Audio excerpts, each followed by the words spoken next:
Kumanovo доби нови спортски капацитети, 10 нови спортски игралишта и 3 училишни спортски сали со цел обезбедување на условите за младите да живеат поздраво, да спортуваат и да се рекреираат. Целосно беше реконструиран ученичкиот дом професор Мијалковиќ.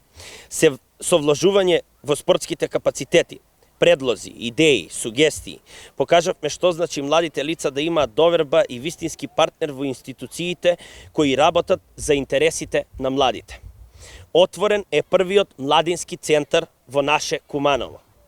Се обезбедија современи услови за учениците во училиштата и се инвестираше за комплетно подобрување на самите образовни институции. Како граѓанска иницијатива за наше Куманово, предводена од кандидатот за градоначалник Максим Димитриевски и кандидатката на листа за советници Ивана Ѓорѓиевска, подадената доверба од граѓаните на 17 октомври, ќе продолжиме со вложување во истите сите тие млади лица. Како иден советник ќе направам се што е во моја надлежност за да ги подобрам квалитетите на живот на сите млади, затоа што сум млад човек и знам што му е потребно на Куманово.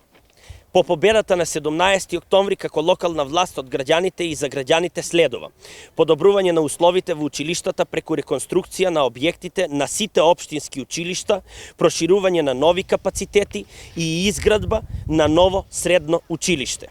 Изградба на ново, модерно спортско игралиште за секој училишен објект на територија на општина Куманово и партерно уредување на училишните дворови по примерот на Наце Буѓони.